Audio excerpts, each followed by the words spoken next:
The camera lens was no bigger than a pinhead, but it felt like the weight of the world in Denise Patterson's trembling hands. She pressed it into the corner of the living room bookshelf, her heart hammering so hard she was sure Robert would hear it upstairs. The tiny device disappeared perfectly behind her grandmother's old photo frame, the one with the cracked glass she'd been meaning to fix for months. She stepped back, wiping sweat from her palms despite the October chill seeping through their Chicago home's windows. What was she doing? This wasn't her. Denise Patterson didn't spy on people. She protected them. As a cybersecurity specialist for a major bank, she spent her days building walls against invasions of privacy, not orchestrating them.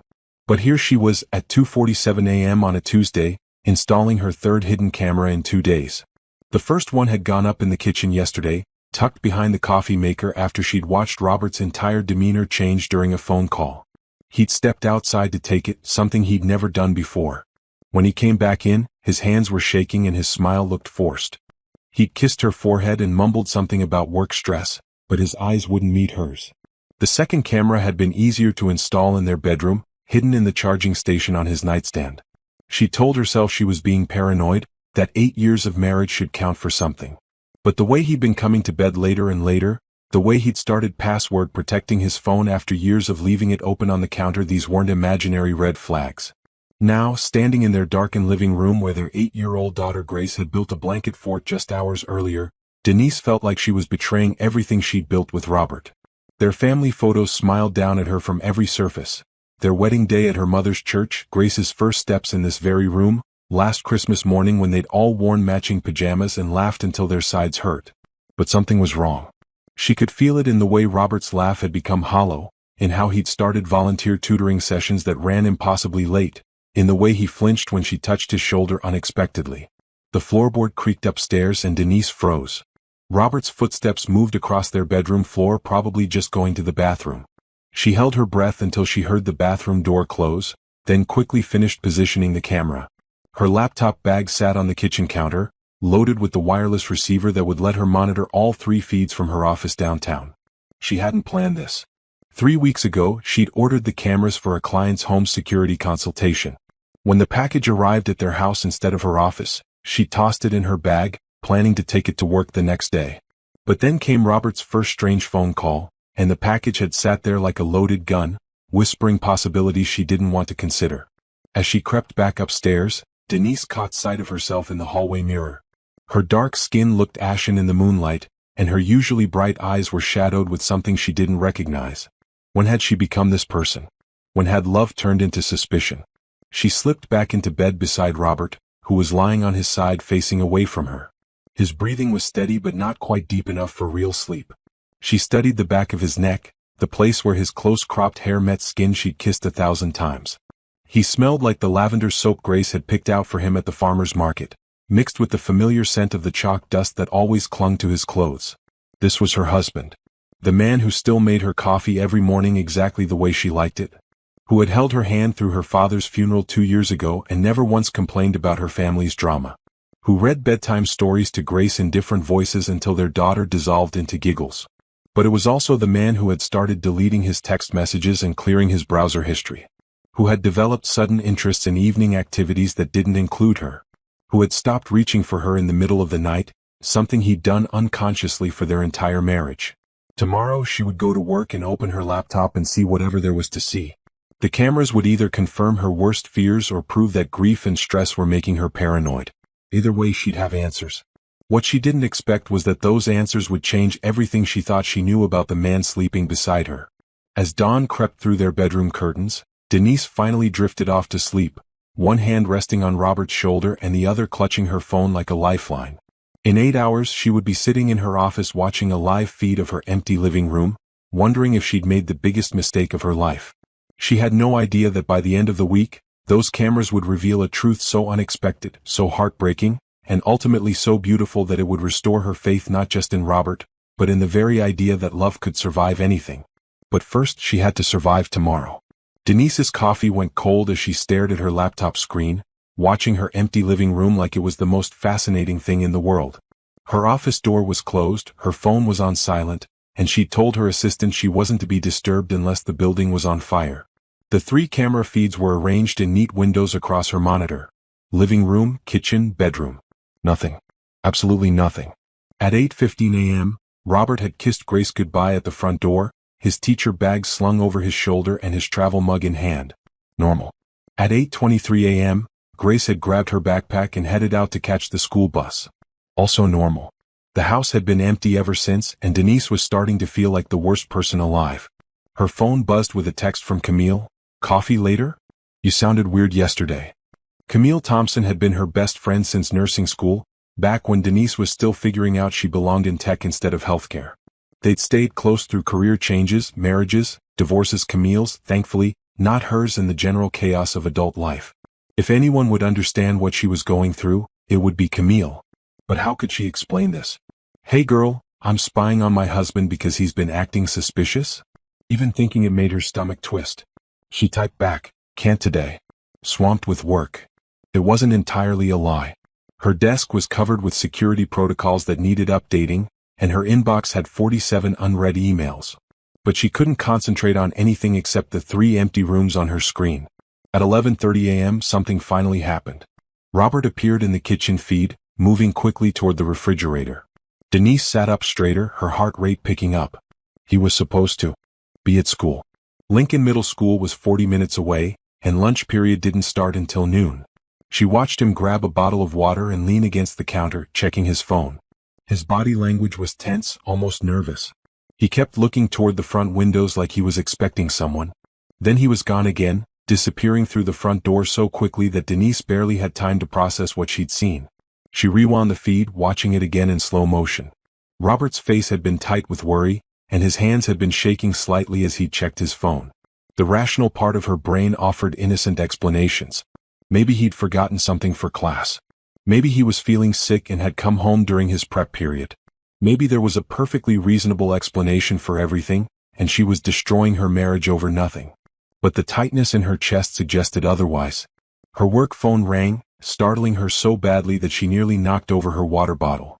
The caller ID showed it was Janet from HR, probably calling about the quarterly security training she was supposed to schedule. Denise Patterson, she answered, trying to sound professional and not like someone who was having a nervous breakdown. Hi Denise, sorry to bother you.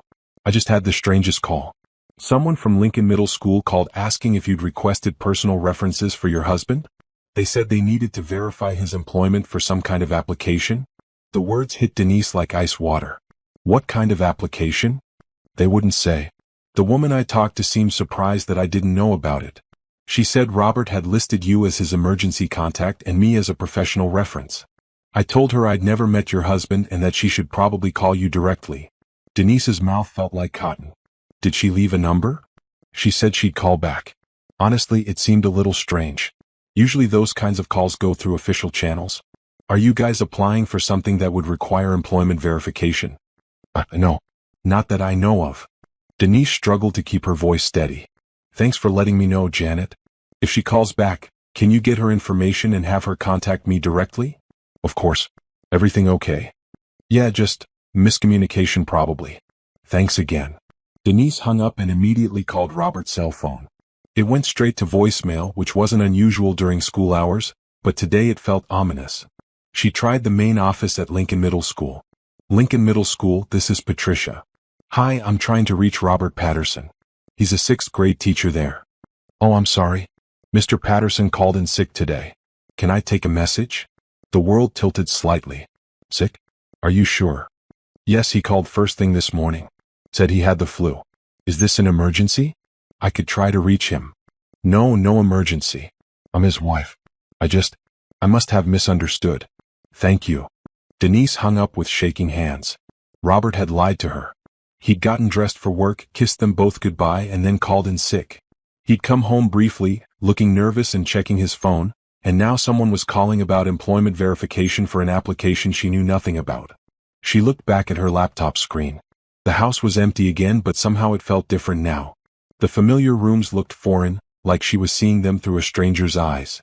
The living room where Grace practiced piano every afternoon. The kitchen where Robert made pancakes every Saturday morning. The bedroom where they'd whispered their dreams to each other in the dark. What was happening to her life? Her hands hovered over the keyboard, torn between calling Robert again and doing something that would cross a line she couldn't uncross. She could access their phone records through their family account. She could check their credit card statements, their bank transactions, their browsing history. Her job had taught her exactly how to find digital footprints, how to track someone's movements through the data they left behind. But that would make her no better than the people her security systems were designed to stop. Her laptop chimed with a motion alert from the kitchen camera. Robert was back, and this time he wasn't alone. Denise leaned forward, squinting at the grainy feed. A woman was with him, tall, elegant, with natural hair styled in a way that suggested she'd spent time and money at a salon. She was wearing a business suit and carrying a leather portfolio, and she was standing much too close to Robert as they talked. The woman handed Robert some papers and he signed them quickly, his movements sharp with anxiety. They spoke for a few more minutes, too far from the camera's microphone for Denise to hear anything, and then the woman left through the front door. Robert stood in the kitchen for a long time after she left, staring down at whatever papers remained in his hands. His shoulders were slumped like he was carrying the weight of the world, and when he finally looked up, Denise could see exhaustion written across his face even through the low-resolution feed. Then he did something that made Denise's blood run cold. He opened the kitchen drawer where they kept important papers, insurance documents, birth certificates, their marriage license, and filed whatever the woman had given him right alongside their most precious documents. As he left the house again, Denise was already grabbing her keys. Whatever was in that drawer, she was going to find out. Today. Denise's hands shook as she pulled into her own driveway at 2:15 p.m. She'd left work claiming a family emergency, which wasn't technically a lie. Her marriage might very well be having an emergency right now. Grace wouldn't be home from school for another hour, and Robert's car wasn't in the driveway. She had maybe 30 minutes to find out what was in that drawer before she had to become a mother and wife again, pretending everything was normal. The house felt different when she stepped inside. Not physically, everything was exactly where it should be. Grace's art supplies were still scattered across the dining room table from last night's homework project. Robert's coffee mug was still in the sink from this morning. But knowing that cameras were watching her every move in her own home made her feel like an intruder. She went straight to the kitchen drawer, her heart pounding so hard she could hear it in her ears. The drawer stuck slightly, the way it always did, and she had to jiggle it just right to get it open. Under the insurance papers and behind Grace's immunization records, she found a manila folder that hadn't been there 3 days ago. Inside were medical documents. Pages and pages of them, with letterhead from Chicago General Hospital's oncology department.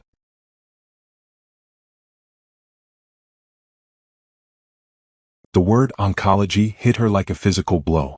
Cancer. Someone had cancer. Her hands were shaking so badly she could barely read the papers, but Robert's name was at the top of every page. Patient, Robert James Patterson. Date of birth, March 15, 1988. Diagnosis, Stage 2 non-Hodgkin's lymphoma.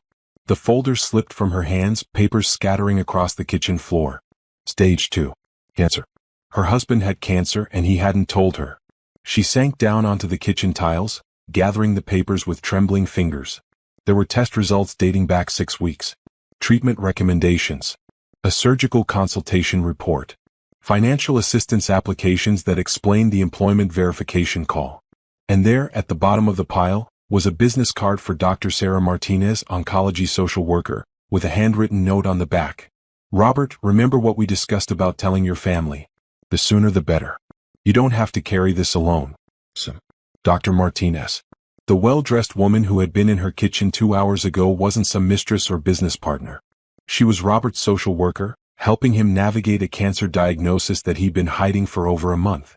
Denise sat on her kitchen floor, surrounded by evidence of her husband's suffering, and sobbed like her heart was breaking. Because it was. Not from betrayal, but from the realization that Robert had been carrying this terror alone while she'd been suspicious of his every move. The late nights made sense now. The password on his phone. The deleted texts and cleared browser history. He'd been researching treatments, reading survival statistics, probably joining support groups and trying to figure out how to tell his wife and daughter that their world was about to change forever. She thought about all the times in the past month when she'd found him staring off into space, and she'd assumed he was bored or distant. He'd been processing a cancer diagnosis. She thought about the way he'd been holding Grace a little longer during their bedtime routine, and she'd worried he was being overly sentimental. He'd been memorizing moments in case they were numbered. Her phone buzzed with a text from Robert. Hey baby, feeling better? Picking up Grace from school and taking her for ice cream. Home by 4:30. Love you. He was trying to be normal for Grace's sake. trying to give their daughter a regular Tuesday afternoon while his world was falling apart. Denise carefully returned all the papers to the folder and put it back exactly where she'd found it. Then she sat at their kitchen table, the same table where they'd eaten breakfast this morning, where Grace had practiced spelling words last night, where they'd planned their Thanksgiving menu just last weekend and tried to figure out what to do with this information. She couldn't let on that she knew. Not yet. Robert would have to tell her himself, in his own time, in his own way. But knowing what she knew now, she could see everything differently. The stress in his shoulders wasn't guilt, it was fear. The distance he'd been putting between them wasn't emotional, it was protective. He wasn't pulling away because he loved her less. He was pulling away because he loved her too much to burden her with this before he had to. But what about the cameras? She'd been watching him, recording him, violating his privacy during the most vulnerable period of his life. The knowledge sat in her stomach like a stone. She pulled out her laptop and quickly disabled all 3 cameras, deleting the software and clearing the recording files. Whatever happened next, she wouldn't be spying on her husband anymore. He deserved better than that. He deserved a wife who trusted him, especially when he was trying to protect her. At 4:25 p.m., she heard Grace's laughter in the driveway, followed by Robert's deeper chuckle. They were talking about something that had happened at school, their voices mixing in the easy rhythm of a father and daughter who adored each other. Denise went to the front window and watched them walk up the sidewalk together. Grace was skipping, her backpack bouncing, a chocolate ice cream stain on her school uniform. Robert was listening intently to whatever story she was telling, his face animated in a way that hid whatever fear he was carrying. When they came through the front door, Robert kissed Denise's cheek like he did every day. But today she noticed how thin he'd gotten, how his hug lasted just a moment longer than usual. "How was your day, baby?" he asked, and his voice carried genuine concern. Even while dealing with cancer, he was worried about her day. "Good," she lied, the same way he'd been lying to protect her. "How are you feeling? You said you were sick this morning." Something flickered across his face, guilt, maybe, or fear that she was seeing through his carefully constructed normalcy. "Better now. Just needed some rest."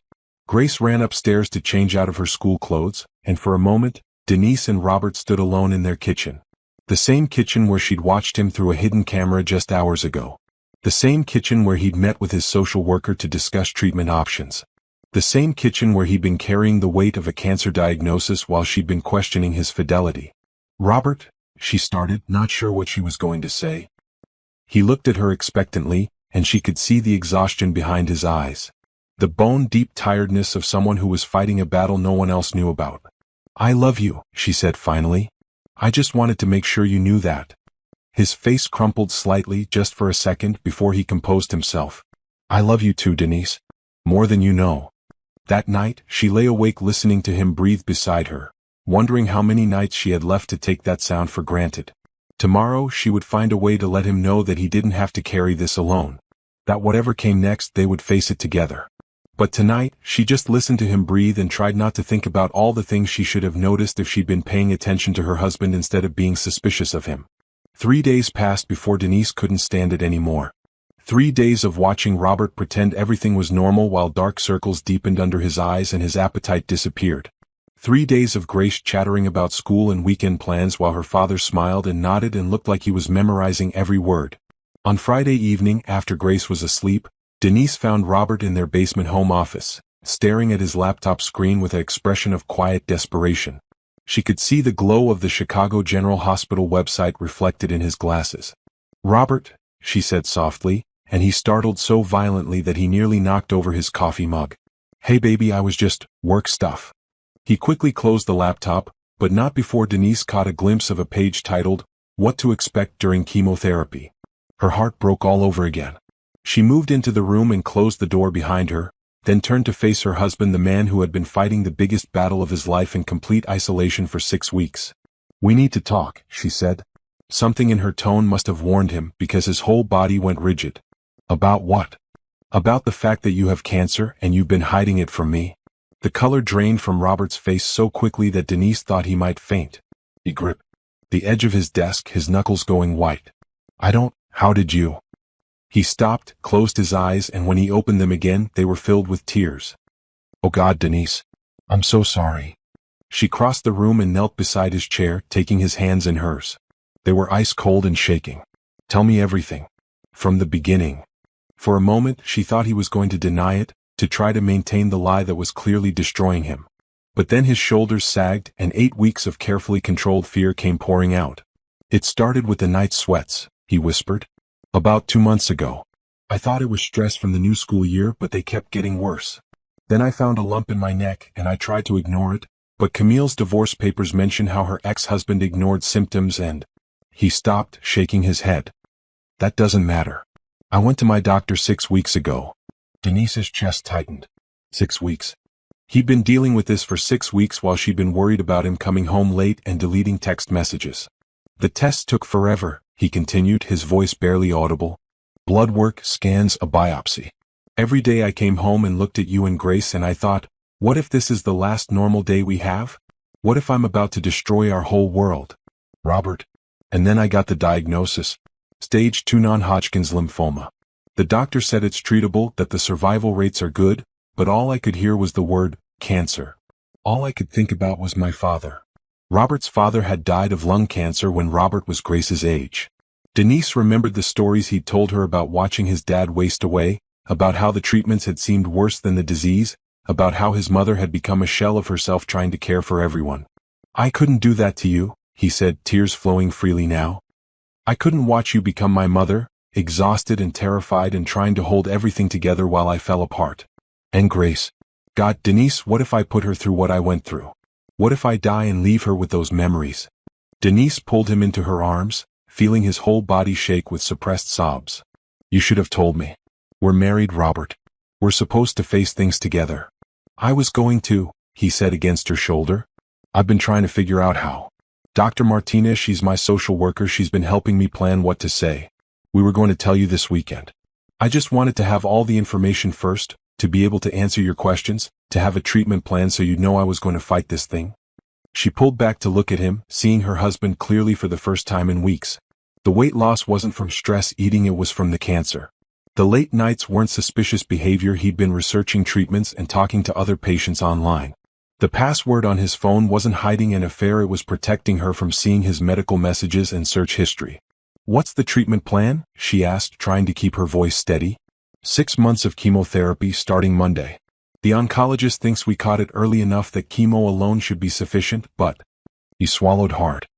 "There's a chance I might need radiation later. And there are side effects. Hair loss, fatigue, nausea. I'm going to look sick, Denise. I'm going to feel sick. And I don't want Grace to see me like that. Grace is stronger than you think. And so am I." Robert shook his head. "You don't understand.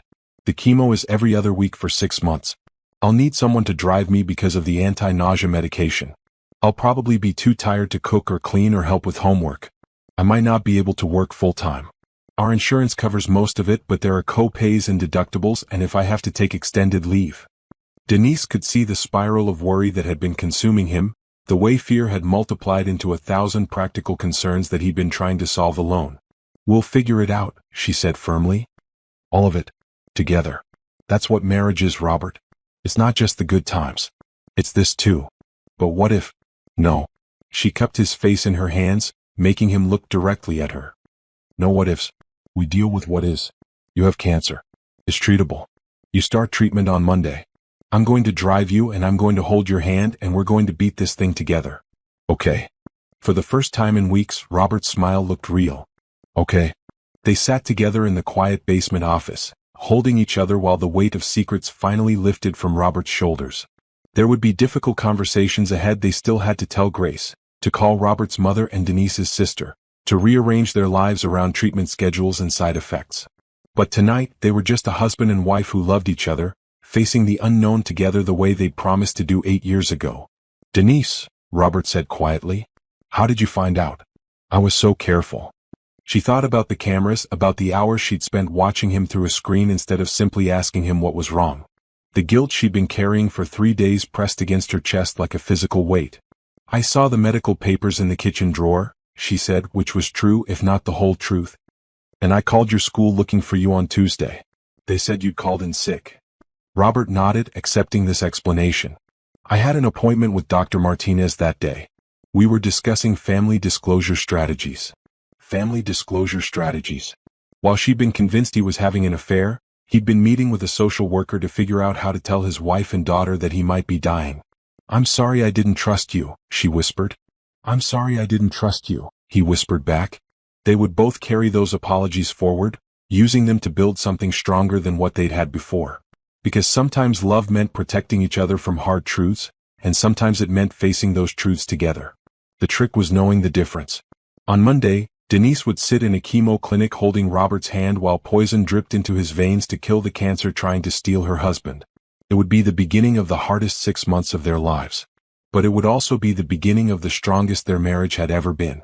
Saturday morning arrived with the kind of autumn sunshine that made everything look deceptively peaceful. Grace was at the kitchen table working on a jigsaw puzzle, her tongue poking out in concentration as she tried to fit a piece of bright blue sky into place. Robert was making pancakes, his Saturday tradition, but his movements were slower than usual, more deliberate. Denise watched him from the doorway, seeing everything differently now. The way he kept glancing at Grace like he was memorizing her profile. The way his hand shook slightly as he flipped a pancake. The way he'd made extra, as if this might be their last normal Saturday morning breakfast. "Daddy, this piece is broken," Grace announced, holding up a puzzle piece with a bent edge. "Let me see, baby girl." Robert wiped his hands on a dish towel and examined the piece. "It's not broken, just a little worn. Sometimes the best pieces look a little different, but they still fit perfectly where they belong." Denise's throat tightened. Everything felt heavy with meaning today, even innocent conversations about puzzle pieces. They decided to tell Grace after breakfast, before she made plans with her friends or settled into her usual Saturday routine of art projects and cartoons. Dr. Martinez had recommended honesty appropriate for her age level. Explain the illness, the treatment, and the fact that Daddy would be getting medicine to make him better, but that the medicine might make him tired and sick for a while. Keep it simple, Dr. Martinez had said during their family consultation call on Friday night. Children Grace's age can handle more truth than parents think, but they need concrete information and lots of reassurance about their own security. Grace had listened to the phone conversation from the stairs. Denise had caught her shadow in the hallway, but she'd been too far away to hear details. She'd been quieter than usual since then, watching her parents with the sharp intuition that 8-year-olds possessed when adults were trying to hide something. After breakfast, Robert cleared his throat in the careful way that meant he had something important to say. Grace looked up from her orange juice, immediately alert. "Grace, your mom and I need to talk to you about something," Robert began. "It's nothing you did wrong and you don't need to be scared, but it is something important." Grace set down her glass with the exaggerated care of a child who sensed the adults needed her to be very good right now. "Okay, Daddy." Robert looked at Denise and she nodded encouragingly. They'd practiced this conversation, but now that the moment was here, all their careful words felt inadequate. "You know how sometimes people get sick and they have to take medicine to get better?" Robert asked. Grace nodded solemnly. "Like when I had strep throat and had to take the pink medicine." "Exactly like that." "Well, Daddy has gotten sick with something called cancer. It's not like strep throat, it's more serious, but the doctors have medicine that can make me better. The medicine is called chemotherapy." Grace's eyes went wide. At 8 years old, she'd heard the word cancer before, probably at school or on TV, and she knew it was something serious. "Are you going to die?" The question hit like a physical blow. Robert's carefully prepared explanation crumbled, and for a moment he just stared at his daughter's worried face. "No, baby girl," he said finally, his voice thick with emotion. "The doctors say the medicine should make me all better. But while I'm taking it, I'm going to be very tired and I might feel sick sometimes. I might lose my hair and I'll have to go to the hospital a lot for treatments." "Will it hurt?" Grace asked, and Denise could see tears gathering in her daughter's eyes. "Sometimes," Robert said honestly. "But the doctors will give me medicine for the hurt too. And Mommy will be with me and you'll be with me and we're all going to take care of each other." Grace was quiet for a long moment, processing this information with the seriousness of a child who understood that her world was changing. Then she asked the question that broke both her parents' hearts. "Is it because I wished for a baby brother last year? Did I make you sick?" "Oh, sweetheart, no." Robert pulled Grace into his lap, holding her close. "This has nothing to do with anything you wished for or said or did. Sometimes people just get sick and nobody knows why. It's not your fault, it's not Mommy's fault, and it's not my fault. It's just something that happened." "But you're going to get better?" Grace pressed, needing the reassurance repeated. "I'm going to fight very hard to get better," Robert promised. "And I have the best doctors and the best family, and that's going to help me be strong." Grace was quiet again, thinking. Then she wiggled out of Robert's lap and ran upstairs. Denise and Robert looked at each other, wondering if they'd handled it wrong, if they should follow her.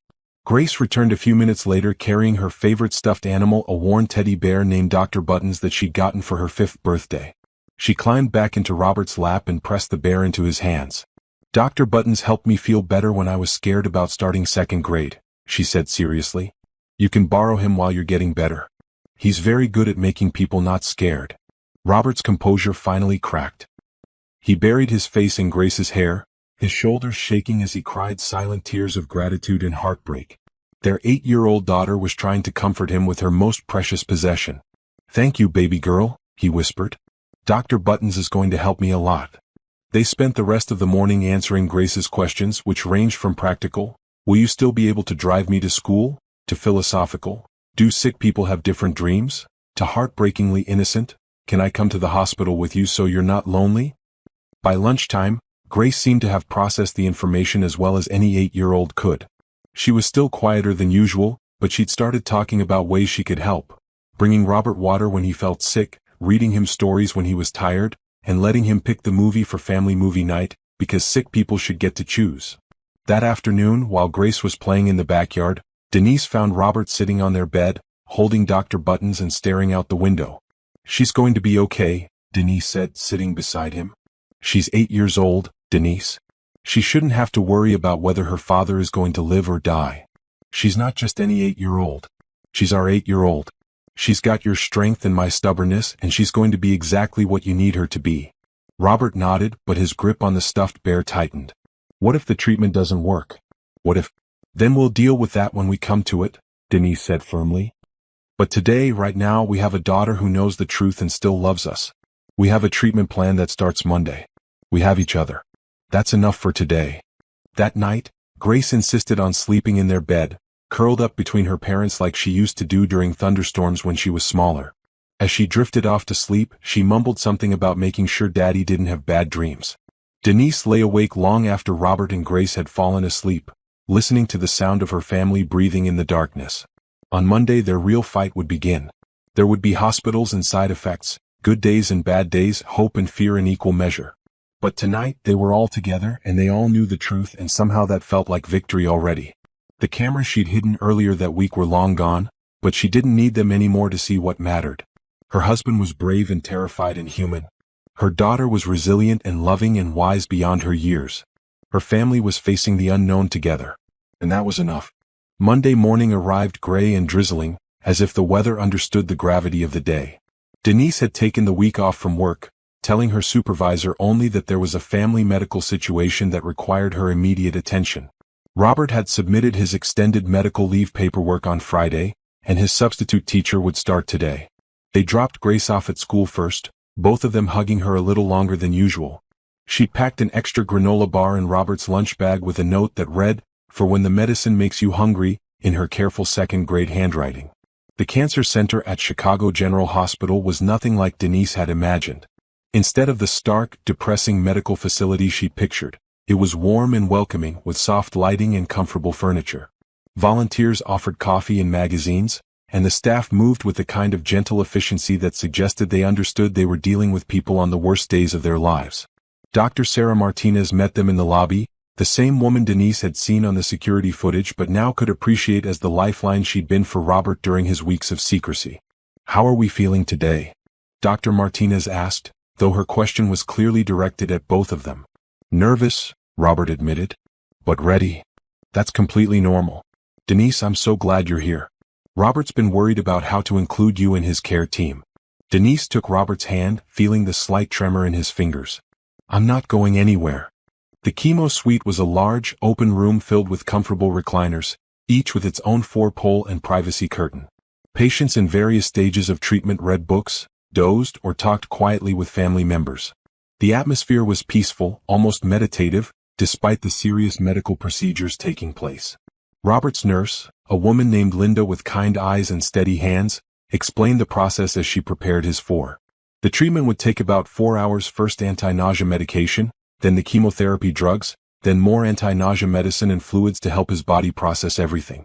"The first treatment is often the easiest," Linda explained as she found a vein in Robert's arm. Your body hasn't built up a cumulative reaction yet.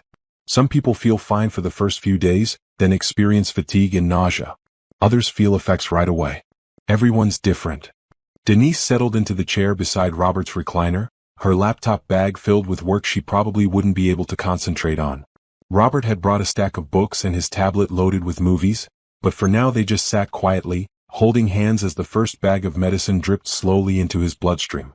"I keep thinking I should feel different," Robert said after about an hour. "Like I should be able to feel the poison fighting the cancer." "The drugs are working even if you can't feel them," Linda assured him, checking his vitals. "Sometimes the best medicine is the kind you don't notice."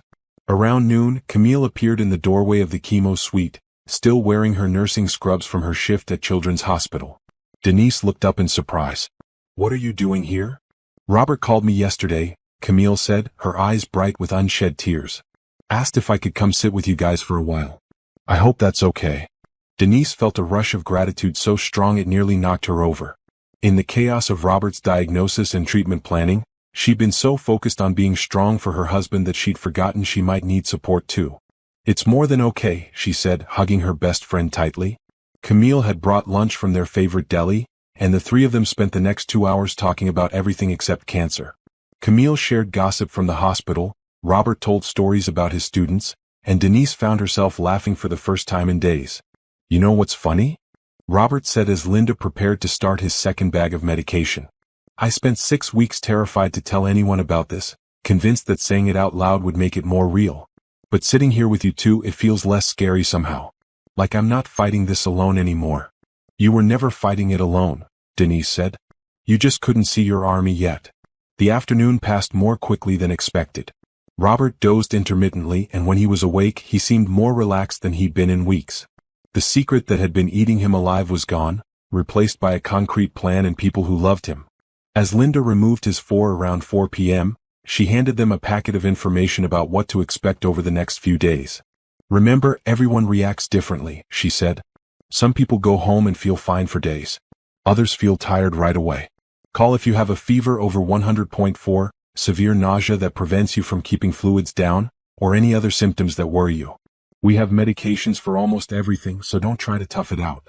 The drive home was quiet, with Robert dozing in the passenger seat and Denise trying not to analyze every expression that crossed his face. Grace was waiting for them at the kitchen window, and she ran outside before they'd even finished parking. "How do you feel, Daddy? Are you better now?" Robert smiled and scooped her up, though Denise noticed the hug was briefer than usual. "The medicine is working on making me better, but it takes time." "How was school?" Grace launched into a detailed account of her day, seemingly reassured that her father was still himself despite having spent the day in a hospital. They ordered pizza for dinner, and Robert managed to eat a full slice, though he pushed the rest around his plate without much enthusiasm. That evening, as they got Grace ready for bed, Robert seemed more tired than usual but otherwise normal.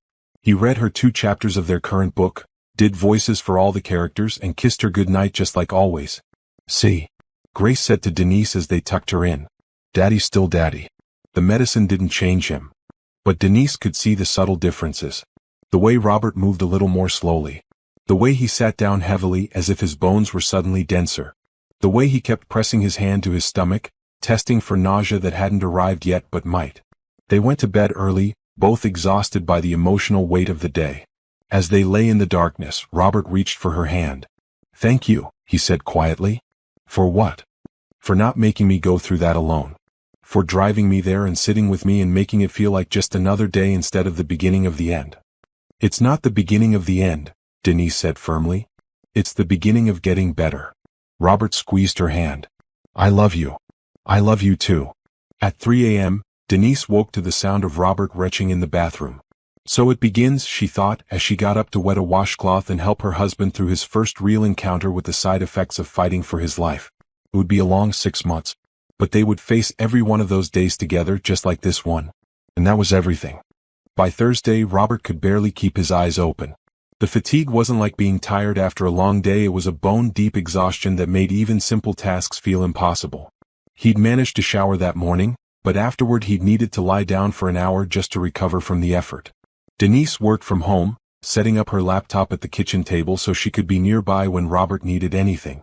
Grace had adapted to their new routine with the flexibility of childhood, bringing her homework to the living room so she could do it near Robert's spot on the couch.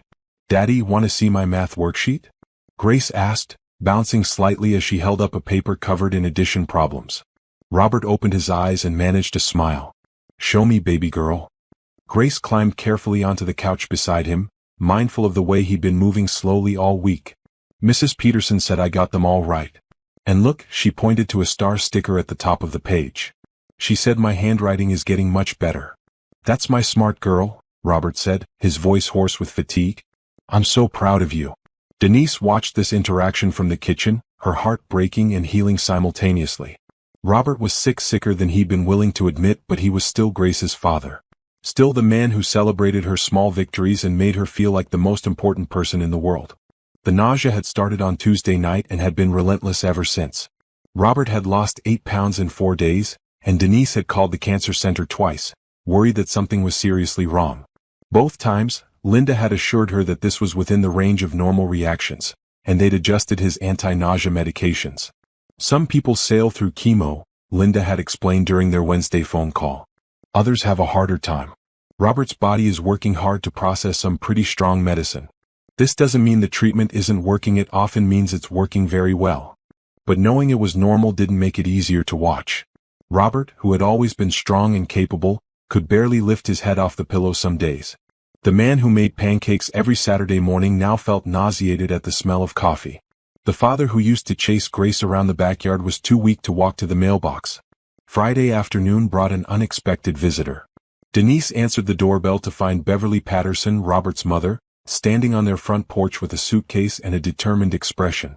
"Beverly," Denise said, surprised. "I thought you weren't coming until next week." "I changed my flight," the older woman said, stepping into the house and looking around with the sharp eyes of someone assessing a situation. "Robert sounded terrible when I called him yesterday, and you sounded like you were trying to do everything yourself." Beverly Patterson was 62 years old, recently retired from 30 years as a head librarian, and had never been known to sugarcoat anything. She'd raised Robert as a single mother after his father's death, and she approached problems with the practical efficiency of someone who'd learned to handle crises alone. "Where is he?" she asked. "On the couch. Grace is doing homework with him." Beverly walked into the living room and stopped short when she saw her son.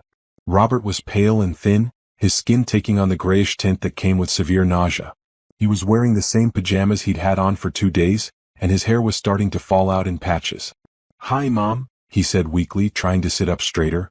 "Don't you dare try to pretend you're fine," Beverly said briskly, but her voice was gentle as she leaned down to kiss his forehead. "You look terrible." "Thanks, Mom. You always know just what to say." "I know what I see. And what I see is a man who needs taking care of, and a wife who's trying to be everything to everyone." She looked at Grace, who was watching this exchange with wide eyes. "And a granddaughter who's being very brave but probably needs some extra attention too." Beverly was right, Denise realized. In her focus on Robert's immediate needs, she'd been trying to maintain normalcy for Grace while managing her own fear and exhaustion. She'd been living on coffee and adrenaline for 5 days, sleeping in snatches and snapping at people over small things. "I can help," Beverly announced. "I raised a son through cancer treatment once before, unfortunately. I know what we're dealing with." For the first time since Monday, Denise felt like she could breathe fully. Having another adult in the house, especially one who understood the long view of cancer treatment, felt like receiving a life preserver she hadn't realized she was drowning without. That evening, Beverly took charge of dinner, making something simple that Robert might be able to tolerate.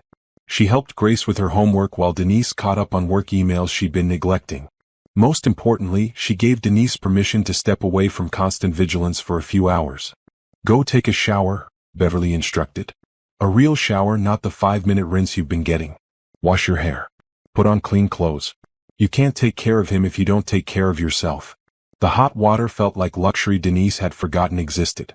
When she emerged from the bathroom 40 minutes later, she found Beverly reading to both Robert and Grace from one of Grace's chapter books, her voice filling the living room with the kind of calm that only comes from someone who isn't afraid of what they're facing. That night, for the first time since treatment started, Denise slept for 6 straight hours.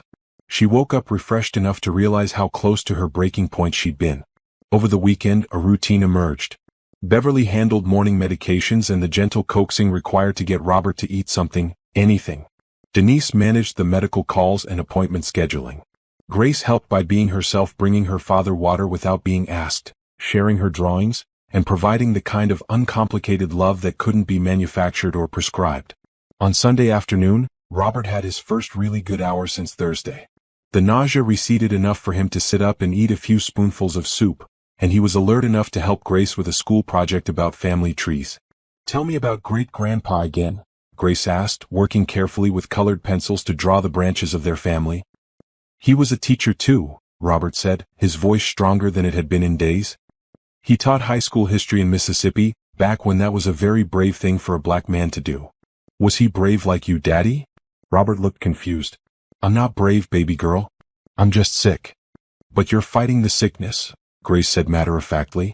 "That's brave. And you're still being my daddy even when you don't feel good. That's brave too." Denise caught Beverly's eye across the room, and saw her own thoughts reflected there. Children saw things so clearly sometimes. They saw courage in getting up each day, love in small gestures, and hope in the simple act of continuing to exist. Robert's good hour faded by evening, and Monday would bring another treatment, another cycle of drugs and side effects and the long work of healing. But Sunday had given them something precious, proof that the man they loved was still there, underneath the fatigue and nausea and fear. He was fighting one day at a time. And so were they. By the third week of November, Robert had settled into a rhythm with the treatments. 3 weeks on, 1 week off. The off weeks were becoming precious islands of relative normalcy, while the treatment weeks required all their combined strength to navigate. Denise had learned to read the signs, the subtle pallor that meant nausea was coming, the way Robert's shoulders hunched when he was trying to hide how weak he felt, the particular stillness that meant he was conserving energy for whatever came next. Grace had adapted too, in the way children do when their world shifts. She'd learned to be quieter during Robert's bad days, to bring him water without being asked, and to save her more energetic stories for when he felt better. She'd also started drawing pictures of their family that always included Dr. Buttons, the teddy bear that had become Robert's constant companion during treatments. But it was Robert himself who surprised them all. "I want to go to Grace's school play," he announced on a Thursday evening in late November. He was between treatments, feeling better than he had in weeks, though his hair was completely gone now and he'd lost nearly 15 pounds. "Honey, the play is on a treatment day," Denise said gently. "You'll just have finished chemo that afternoon." "I know. But it's Grace's first solo. She's been practicing for weeks. I'm not missing it." Grace looked up from her dinner, hope blazing in her eyes. The school's holiday performance was the biggest event of her year, and she'd been chosen to sing a verse of Silent Night by herself. She'd been practicing in her room every evening, her 8-year-old voice growing more confident each day. "Are you sure?" Denise asked. "You could barely sit up for an hour last week after treatment. Linda said I could take extra anti-nausea medication that day. And Beverly will be here to help. I'm going to that play even if you have to wheel me there in a hospital bed." Beverly, who had extended her visit indefinitely, nodded approvingly. "Good. That little girl needs to see her father in the audience cheering for her. We'll figure out the logistics." The night of the play, Robert was pale and exhausted from his afternoon treatment, but he was dressed in his best sweater and sitting in the third row of Hawthorne Elementary's multipurpose room. Beverly sat on one side of him, Denise on the other, and they all held their breath as Grace walked to the front of the stage. She looked tiny under the bright lights, wearing the white dress they'd bought specially for the occasion. For a moment she scanned the audience, her eyes searching. When she spotted Robert, her face lit up with pure joy, and she waved so enthusiastically that several parents chuckled. Then she began to sing. Her voice was clear and sweet, carrying the simple melody with 8-year-old earnestness. But it was the way she sang directly to Robert, as if the song was meant for him alone, that made every adult in the room understand they were witnessing something special. "Silent night, holy night, all is calm, all is bright." Robert cried through the entire song, tears streaming down his face while Grace smiled at him from the stage. When she finished, the applause was thunderous, but Grace only had eyes for her father's proud face in the third row. "She did that for you," Beverly whispered to Robert. "That little girl sang her heart out because she knew you were here." After the play, Grace ran straight to Robert, still wearing her white dress and glowing with the satisfaction of a performance well done. "Did you hear me, Daddy? Did I do good?" "You were perfect, baby girl," Robert said, pulling her into a careful hug. "Absolutely perfect." That night, as they drove home, Grace chattering excitedly about the play and her friends' performances, Denise realized something had shifted. Robert had made a choice to prioritize being Grace's father over protecting himself from discomfort. He'd chosen to show up for her life, even when showing up was hard. "How do you feel?" she asked him quietly while Grace talked to Beverly in the back seat. "Tired. Nauseated. But also—" He paused, searching for words. "Proud. Happy. Like myself again, if that makes sense." It made perfect sense. For weeks, Robert had been defined by his illness, by what he couldn't do, by how the cancer and treatment were limiting his life. Tonight, he'd been Grace's father first and a cancer patient second. The shift continued over the following weeks. Robert started joining their dinner conversations more actively, even when he couldn't eat much. He insisted on helping Grace with homework, even if he had to lie down afterward. He began talking about plans for after treatment ended: Grace's birthday party in the spring, the family vacation they'd put on hold, the garden he wanted to plant in their backyard. "The doctors say I'm responding well to treatment," he told Denise after his appointment in early December. "The tumors are shrinking faster than they expected. Dr. Williams thinks we might be able to finish treatment earlier than planned." "Really?" The hope in Denise's voice was impossible to hide. "Really? I might be done by February instead of April. Which means I could be back to full-time teaching for the last quarter of the school year." That night, they made love for the first time since his diagnosis. It was gentle and slow, both of them acutely aware of Robert's fragility, but it was also a reclamation of themselves as a couple rather than just a patient and caregiver. "I missed this," Robert whispered afterward, holding Denise close. "I missed feeling like a husband instead of just someone who needed taking care of." "You're always my husband," Denise replied. "Sick or well, you're always my husband." December brought small victories that felt enormous. Robert managed to stay awake for an entire family movie night. He helped Grace build a gingerbread house without needing to rest halfway through. He even cooked breakfast one Saturday morning, just scrambled eggs and toast, but the first meal he'd prepared since treatment started. On Christmas morning, Grace found a special present under the tree, a scrapbook Robert had been secretly working on during his better moments. It was filled with photos from their life together: Grace's baby pictures, family vacations, everyday moments he'd captured when no one was looking. On the last page he'd written, "For Grace, who taught me that love is the strongest medicine of all." Grace hugged the book to her chest and announced, "This is the best Christmas ever because Daddy's getting better." And he was. Slowly, day by day, treatment by treatment, Robert was winning his fight against cancer. More importantly, their family was emerging stronger than before, bonded by the shared experience of facing the unthinkable and discovering they could survive it together. The cameras Denise had installed in those first fearful days seemed like artifacts from another life.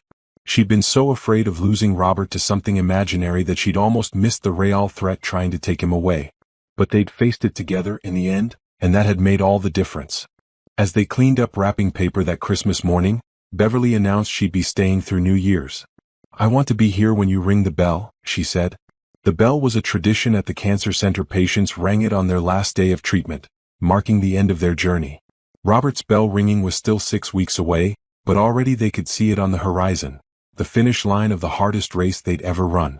And they were going to cross it together. February 14th, 2025. Valentine's Day. "How's that for romantic?" Robert joked as Linda prepared his for the last time. "Most guys give their wives flowers. I'm giving you the gift of finishing chemotherapy." Denise laughed, though her eyes were bright with tears. After 5 months and 12 treatments, this was it. The final bag of medicine that would hopefully complete Robert's healing. The cancer center had become familiar territory over the winter months. They knew Linda's schedule, the best parking spots, which vending machines had the snacks that Robert could tolerate. They'd watched other patients come and go, celebrating bell ringings and occasionally morning setbacks. Today it was their turn for celebration. Grace was at school, but she'd made Robert a card that morning that read, "Happy last chemo day, Daddy," in her careful third-grade handwriting. Inside, she'd drawn a picture of their family under a rainbow, with Robert standing tall and strong, his hair magically grown back in brown crayon curls. "She's been counting down the days on her calendar," Denise told Linda as the nurse checked Robert's vitals.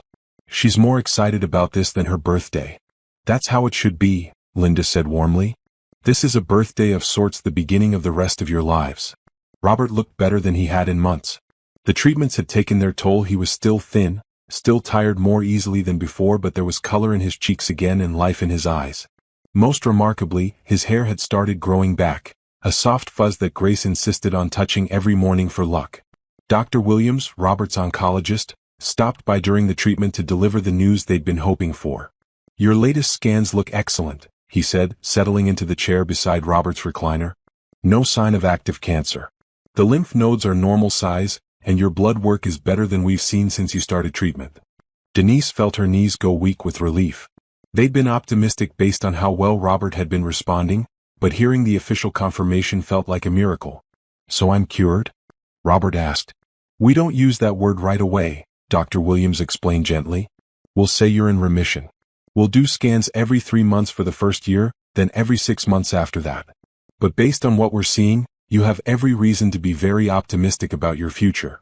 Remission. The word settled over them like a warm blanket. Not cured, not yet, but close enough to start planning for tomorrow again. As the final bag of chemotherapy dripped into Robert's system, they talked about the future in concrete terms for the first time in months. Robert would return to teaching in March, starting with half-days and building back to full-time. Grace's birthday party in April, they could plan something big now, invite all her friends. The summer vacation they'd postponed, maybe they'd finally take that trip to Disney World that Grace had been requesting for 2 years. "I want to plant a garden," Robert said, watching the last of the medicine disappear from the 4-bag. "I want to grow things. I want to watch things come back to life." Camille arrived just as Linda was removing Robert's 4 for the final time, bringing a bouquet of daffodils and a bottle of sparkling cider for the celebration. "You did it," she said, hugging them both. "You beat cancer." "We did it," Robert corrected. "All of us together." At 3:30 p.m., Linda handed Robert a small brass bell, worn smooth by the hands of countless patients who had reached this same milestone. "Ring it loud," she said. "Let everyone know you're done." Robert stood up slowly, still weak from the treatment but steady on his feet. Denise and Camille flanked him as he walked to the bell mounted on the wall near the nurse's station. Other patients and their families gathered around, understanding the significance of the moment.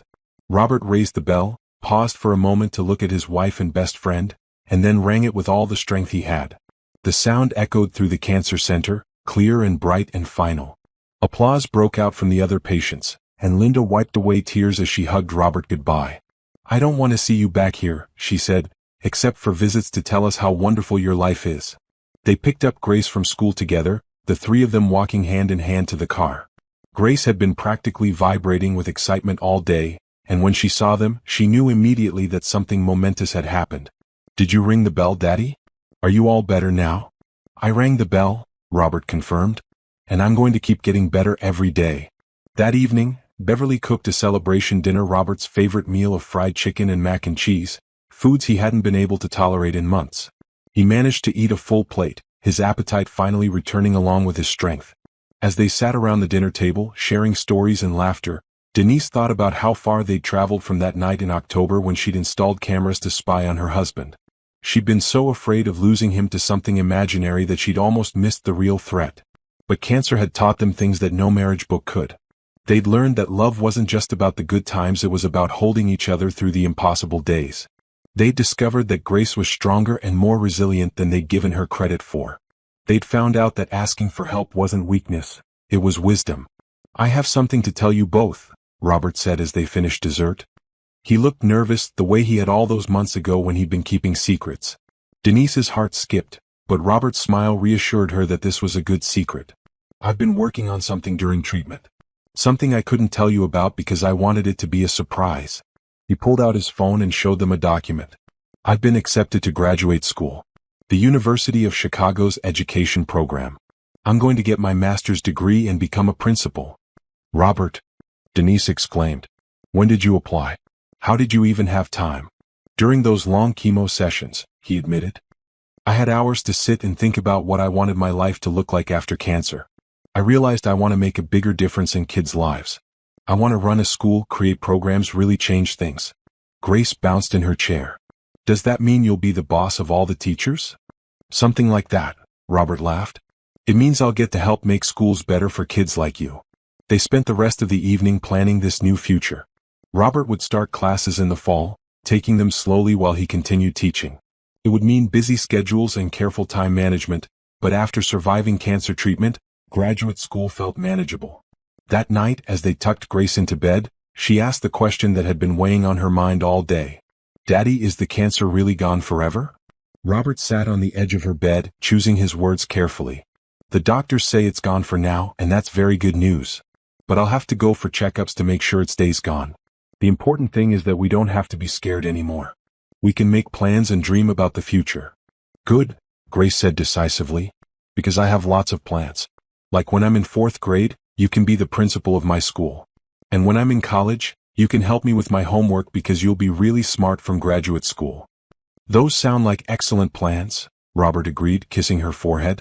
I can't wait to see them all come true. As they turned off Grace's light and headed to their own bedroom, Denise reflected on how much had changed since February began. Then Robert had been fighting for his life. Now he was planning the rest of it. The man she'd fallen in love with 13 years ago was still there, maybe thinner, definitely balder, certainly more aware of life's fragility, but unmistakably himself. The camera she'd hidden in fear and suspicion had captured a man protecting his family from terrible news. Tonight, she was lying beside a man who had fought cancer and won, who was dreaming about the future again, who was ready to take on new challenges and adventures. I love you, she whispered in the darkness. I love you too, he whispered back. Thank you for fighting with me. Thank you for letting me. Outside their bedroom window, the first snow of the year was beginning to fall, covering their neighborhood in clean white possibility. Tomorrow would bring the first day of the rest of their lives, a life without cancer treatments, without fear, without secrets. A life full of everything they'd almost lost and everything they'd fought to keep. 6 months later, on a bright Saturday morning in August, Denise stood in their backyard watching Robert teach Grace how to tend the tomato plants they'd grown from seeds. His hair had grown back thick and curly, and he'd gained back most of the weight he'd lost during treatment. More importantly, he moved with the easy confidence of someone who trusted his body again. See how the leaves are turning yellow down here? He was explaining to Grace, who was listening with the intense focus she brought to everything her father taught her. That means the plant is putting all its energy into making the tomatoes ripen. Grace nodded seriously, making notes in the gardening journal Robert had bought her. So it's like when I get really tired after running because my body worked hard? Exactly like that. Plants and people aren't so different, we both need the right conditions to grow strong. Denise smiled, remembering Robert's words from treatment. I want to plant a garden. I want to grow things. I want to watch things come back to life. The garden had become his favorite project, a visible symbol of growth and renewal that he tended with the same careful attention he'd once reserved for lesson plans. Their tomatoes were prize-worthy now, the plants heavy with fruit in various stages of ripening. Grace had learned to identify when each variety was ready to pick, and she took her responsibilities as assistant gardener very seriously. Mom, come see. Grace called. We've got enough for salad tonight, plus extra for Mrs. Rodriguez next door. Mrs. Rodriguez was their elderly neighbor whose own garden had struggled this year. Grace had appointed herself the unofficial neighborhood produce distributor, showing up at doors with baskets of vegetables and bright smiles. As Denise joined them among the tomato plants, she thought about how far they'd all come since that terrible night in October when she'd installed cameras out of fear and suspicion. Grace had grown 3 inches and gained confidence that came from learning she could handle difficult things. Robert had not only beaten cancer but discovered new dreams for his future. And Denise, she'd learned the difference between surveillance and support, between watching someone and truly seeing them. I got my test results back yesterday, Robert said quietly, while Grace was distracted by a butterfly that had landed on the marigolds. His quarterly scans had become routine, but Denise still held her breath every time until they got the all clear. And? Still clean. Dr. Williams says if the next 2 scans are clear, we can move to annual checkups. The relief never got easier even after 6 months of good news. Each clean scan was a gift, a promise of more time, more Saturday mornings in the garden, more ordinary moments that had once seemed impossible to guarantee. Daddy, Mrs. Patterson is here, Grace announced, spotting Beverly's car in the driveway. Beverly had returned to her own life in Detroit after Robert finished treatment, but she visited every few weeks, claiming she needed to check on her son's recovery. Really, Denise suspected, she just missed being part of their daily lives after the intensity of the treatment months. Perfect timing, Robert said, gathering the ripe tomatoes into a basket. I wanted to show her the corn. The corn was Robert's pride and joy, 8-foot stalks that promised a harvest in another few weeks. He'd researched heirloom varieties and soil amendments with the thoroughness he'd once applied to chemotherapy protocols, channeling his need to control something into nurturing growth instead of fighting disease. Beverly appeared in the backyard carrying a covered dish and wearing the expression of someone who had news to share. Well, she announced without preamble, "I've decided to move to Chicago."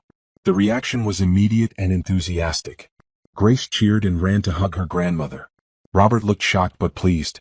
Denise felt a rush of gratitude. Beverly had become family in the truest sense during Robert's treatment, and having her nearby would be a blessing for all of them. "Are you serious?" Robert asked. "Dead serious. I found a lovely apartment about 20 minutes from here.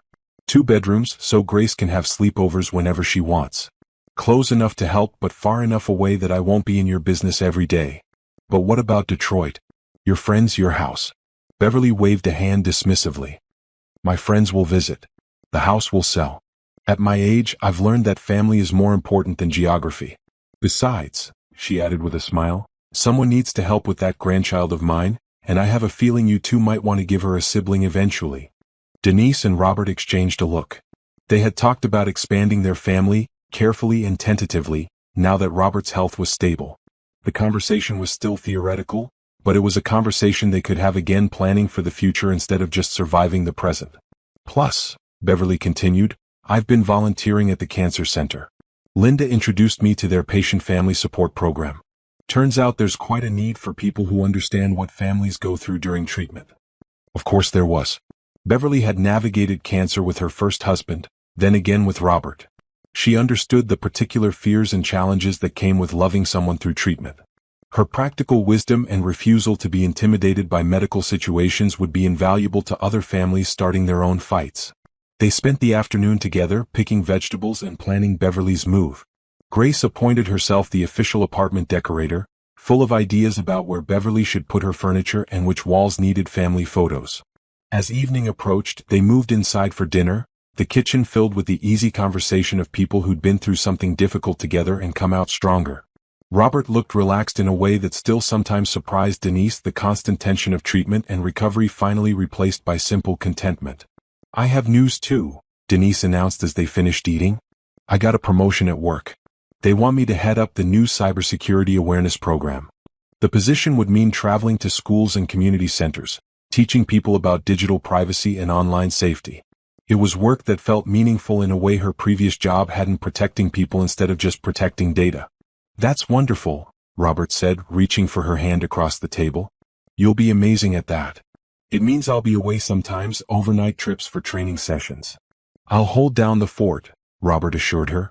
"Grace and I are pretty good partners these days." They were. Robert's treatment had forced him to slow down, to be more present in the daily routines of Grace's life. He discovered that he actually enjoyed the school pickup conversations and homework supervision that had once felt like chores. Grace, in turn, had become more independent and helpful, rising to meet the family's needs with 8-year-old determination. After Beverly left and Grace was in bed, Denise and Robert sat on their back porch, watching the last light fade from the sky. The garden was a maze of shadows and shapes, but they could hear the rustle of growing things in the warm evening breeze. "Do you ever think about those cameras?" Robert asked suddenly. Denise was quiet for a moment. She did think about them more often than she'd ever admit. Not with guilt, exactly, but with recognition of how fear could twist love into something unrecognizable. "I think about them," she said finally. "I think about how scared I was, and how that fear almost made me miss what was really happening." "What was really happening?" "You were protecting us. The same way I thought I was protecting us by watching you. We were both so afraid of losing each other that we almost lost each other." Robert was quiet, processing this. "I should have told you from the beginning. And I should have asked instead of assumed the worst." They sat in comfortable silence, the weight of shared experience settling between them like a familiar blanket. They'd learned things about each other during Robert's illness, about strength and weakness, about love and fear, about the difference between protecting someone and trusting them. "I'm glad you know everything now," Robert said. "I'm glad there are no more secrets." "No more secrets," Denise agreed. Above them, the first stars were appearing in the darkening sky. Tomorrow would bring ordinary Sunday activities: church, grocery shopping, maybe a family bike ride if the weather held. Simple, precious normalcy that they'd fought to preserve and would never take for granted again. In the distance, they could hear Grace's voice from her bedroom window, talking to Dr. Buttons as she settled in for sleep. Their daughter was telling the stuffed bear about the day's garden adventures, her voice bright with happiness and security. "We did good," Robert said softly. "We did good," Denise agreed. And in the garden around them, The things they'd planted together continued to grow in the darkness, reaching toward tomorrow's light.